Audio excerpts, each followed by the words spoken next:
دوستان عزیز السلام علیکم. با شما آبیاری قطرگی رو نشون میدم. از دریا آب آمده شده است. راست بیخی درخت ریخته شده است. تراس основной اونجا است. اینجا پمیدور است. و بیخی هر یک درخت آب میچکد بینید. این رو آبیاری آب قطرگی. آبیاری آب قطرگی چی منفعت های خوب دارد؟ ولی امسال آینده ما باید دورتر کنیم آب رو. منفعتشون است که آب راست زیر درخت میرد منو بینید. آب بسیار استفاده نمیبرید.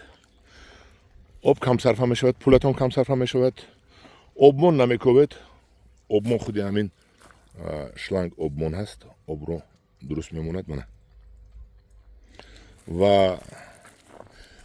آب صرفه می شود میرود بحری ارال پر می شود، بحری ارال پر می شود و خاکباریش کم می شود، کم می بیاید. بگذار بحری ارال پر شود،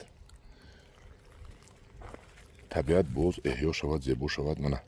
این آب قطرگی میگوین رو ما آبی که از دریا کشیده سوگیم از سوی منم که آمده بخی درخت ها چکیده ایستاده است. با همه شما من توصیه میدم که آب قطرگی را استفاده آورید.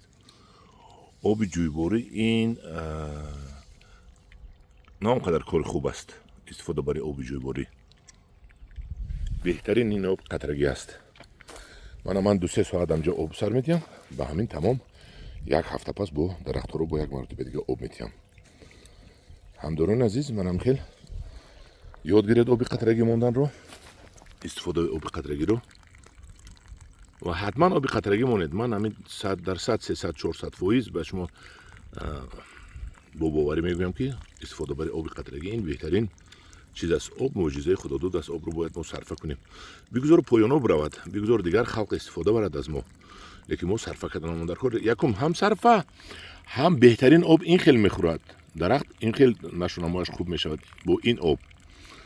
منم جوران عزیز به کسی معقول باشد اگر یک لایک مونید، سخنهای بهترین گوید، سخنهای گنده نگوید.